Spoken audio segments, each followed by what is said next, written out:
유튜브로 읽는 박정희 전기 9권 총 들고 건설하며 보람에 산다. 유경수와 최규식 종로경찰서장.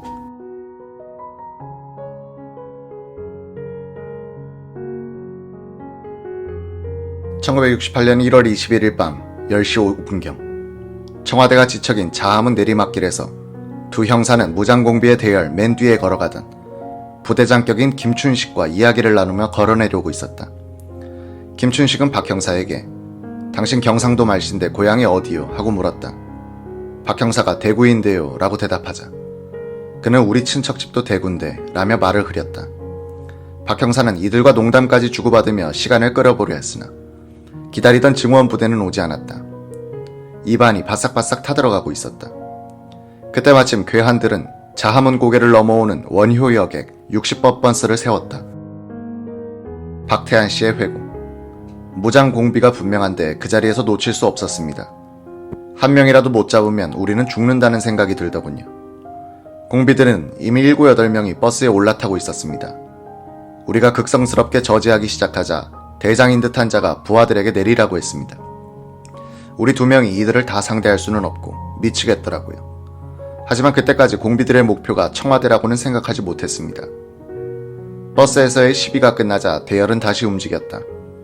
경복고등학교 후문을 지나 청와대로 꺾어지는 커브쯤에서 맨 뒤에 가던 김춘식에게 박 형사가 끈질기게 말을 붙이는 바람에 김춘식은 어느새 대열과 7, 8m 떨어지게 됐다.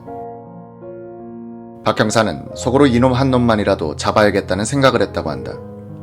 밤 10시 10분 박 형사는 길이 꺾어지는 쪽으로 공비들이 빠지면 연락을 받고 달려올 증원부대가 자신을 발견하지 못할지도 모른다는 생각이 들었다. 무장 공비들이 국립과학수사연구소에 이르자 정 형사와 함께 승강이를 벌이기 시작했다. 바로 그때 헤드라이트 불빛이 길 아래에서부터 올라오기 시작했다. 지프차는 괴한들의 대열 앞에 멈춰섰다. 전진하던 대열도 멈칫했다.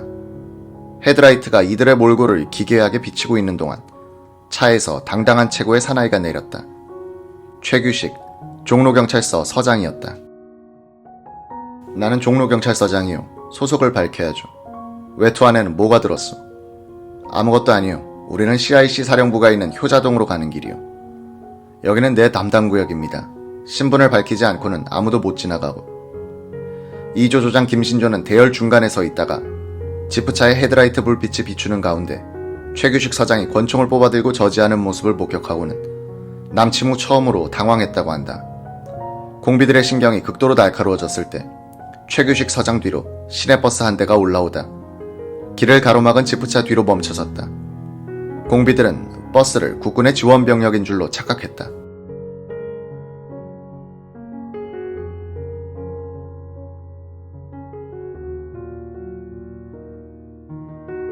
잠시 후 또 한 대의 버스가 커브를 돌아 나오다 앞차량이 멈춰서 있자 급정거를 했다.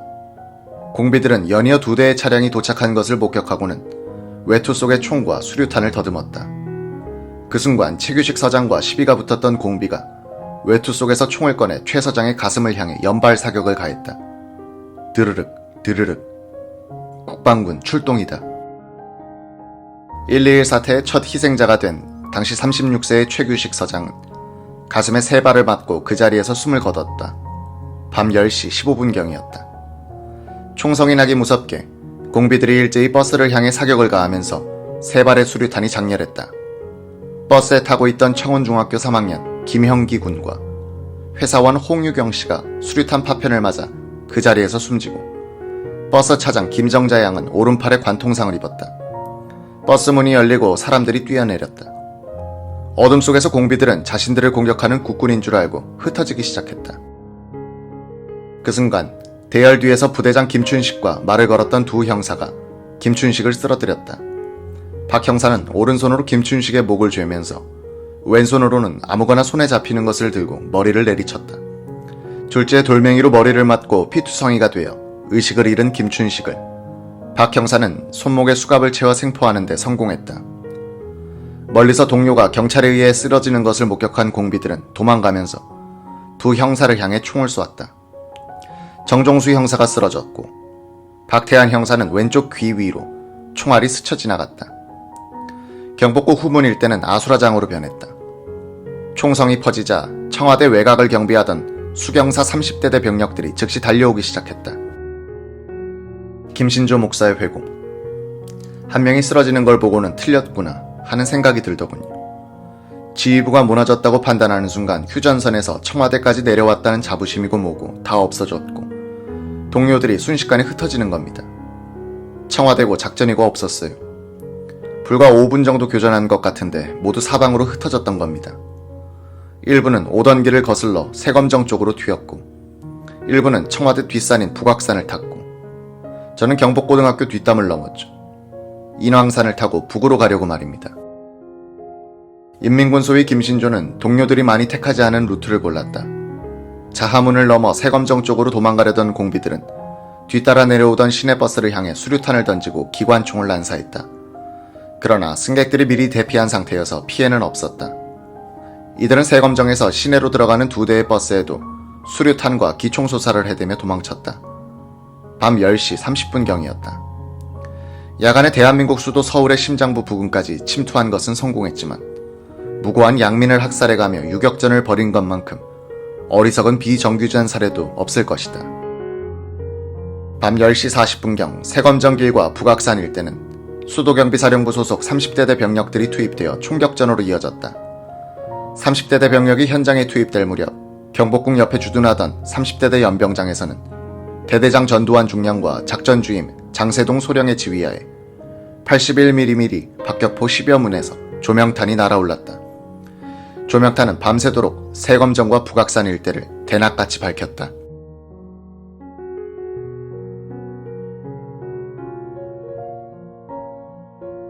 (1968년 1월 21일) 밤 10시 15분부터 30분 사이 총성이 여러 차례 울린 시각 박정희 대통령은 감기약을 먹고 잠을 자다 깨어났다. 박정규 경호실장이 제일 먼저 달려왔고 최욱운 수경사 사령관이 그 뒤를 따라 들어와 상황을 보고했다. 비슷한 시각 김성훈 국방부 장관도 총성을 듣고 국방부에 비상전화를 걸었다. 청와대 부근에서 교전 중이란 보고를 받은 김 장관은 즉시 차를 타고 청와대로 달려왔다. 박정희 대통령은 점퍼 차림으로 집무실로 내려와 있었다. 김 장관이 보니 박 대통령은 경황이 없는 듯한 표정으로 이렇게 말하더란 것이다. 김 장관, 내가 감기에 걸려 약을 먹고 자다가 일어나는데 말이야. 거참 이놈들이 여기까지 쳐들어올 줄 누가 생각이라도 했겠소. 고약한 놈들, 뭐 못하는 짓이 없구먼. 그렇게 파괴하더니 결국 여기까지 쳐들어왔구먼. 저도 놀랐습니다. 각하, 괴뢰군 놈들이 신이 아닌 이상 어떻게 하룻밤 사이에 여기까지 오겠습니까?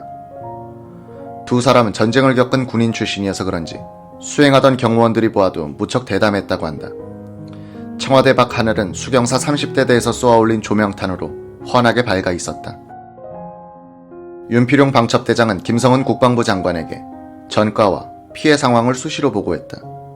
자하문에서 최초 총격전이 벌어져 종로경찰서장이 피격당해 순직했으며 한 명은 생포했고 현재 청와대 외곽으로 몰아내며 추적 중이라는 내용이었다. 박 대통령에게 이 사실을 보고하자 최규식 총경이 하며 몹시 안타까워했다. 최규식 총경은 연세대학교 정치학과 재학 중 6.25를 만나 육군 종합학교 31기생으로 임관했다. 5.16 당시 소령으로 복무 중 혁명정부로부터 충청북도 경찰서 정복과장으로 발령받아 경찰에 투신하게 됐고 능력을 인정받아 부산시경 정복과장을 거쳐 1966년 8월 용산경찰서 서장으로 승진했다. 1년 뒤인 1967년 10월 27일 종로경찰서장으로 발령받아 근무 중 참변을 당했다. 최규식 총경의 순직을 가슴 아파한 또 한 사람은 2층 부속실에서 귀를 쫑긋하게 세우고 앉아있던 유경수 여사였다. 이날 밤 경호실에서 등하 관제를 요구해 제2부속실의 홍정자 비서관은 불도 켜지 않은 2층 복도를 오가며 유 여사의 심부름을 했다. 총성으로 어수선한 분위기 속에서 유경수는 극도의 침착성을 보이고 있었다고 한다. 5.16 혁명하던 날 이모님 인상과 참 비슷했어요. 총성이 나자 어느새 옷을 갈아입고 서재 겸 집무실이던 방으로 가셔서 촛불을 켰죠. 경호관들이 오가면서 소식을 전해줬는데 최규식 총경이 순직했다는 말을 들었던 겁니다. 최규식 총경이 용산경찰서장에서 종로경찰서장으로 1년 만에 부임하게 된 것은 유경수 여사의 칭찬이 주요했기 때문이라고 한다. 성실했던 최 총경은 부산시경 정복과장으로 근무하면서 동아대학교 정치학과를 졸업했고 부산대학교 대학원에서 국제정치학을 공부하던 중 용산서장으로 발령받아 상경했다. 유경수 여사는 해외 순방이나 큰 행사 때마다 깔끔한 복장에 절도 있는 행동으로 일선 경찰들을 지휘하는 최총경의 모습을 눈여겨봤다고 한다. 그 후 관내에 청와대가 포함된 종로경찰서장으로 발령받게 하는 데 힘이 됐다는 것이다.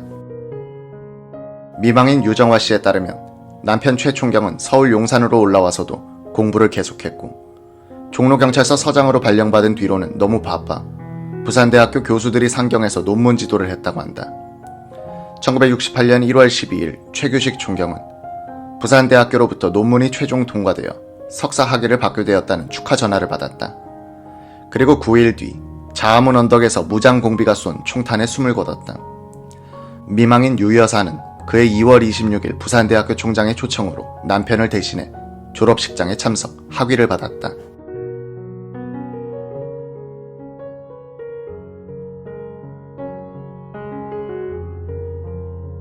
유 여사의 조카 홍정자 비서관의 회고. 그날 밤 이모님은 눈물을 참 많이 흘렸어요. 아무에게도 말하지는 않았지만 최 총경의 죽음이 마치 자기로 인해 벌어진 것은 아닌지 자책하는 듯이 슬퍼했죠. 새벽 2시쯤 되자 전화를 해야겠는데 뭐라고 해야 하나 라며 수화기에 손을 얹고 몇 번이나 주저하다가 종로경찰서에 전화를 하셨어요. 그리고 유가족들에게 애도를 표한다는 말씀을 꼭 전해달라고 하시면서 울먹이셨죠. 밤 12시가 가까워지자 청와대로 속속 사람들이 몰려들었다. 청와대 쪽에서는 이우락 비서실장, 김시진 정보비서관 등이, 정부 쪽에서는 정일권 국무총리, 홍종철 공보부 장관, 신직수 검찰총장, 김현옥 서울시장, 이낙선 국세청장 등이 달려왔다. 강요들은 박 대통령과 대화를 나누던 중 총성이 난 이상 시민의 불안을 덜어주기 위해 진상 발표를 신속히 해야 한다고 결론지었다. 다음날 아침 6시에 평소와 다름없이 일어난 박 대통령은 라디오를 켰으나 사건은 여전히 보도되지 않고 있었다. 박 대통령은 신범직 청와대 대변인을 불러 왜 방송이 늦어지고 있나면서 중계방송 하다시피 소상하게 보도해서 국민의 불안을 덜어주고 간첩 수색에 국민의 협조를 얻도록 하라고 지시했다. 보도 관제는 22일 오전 7시를 기해 해제됐다.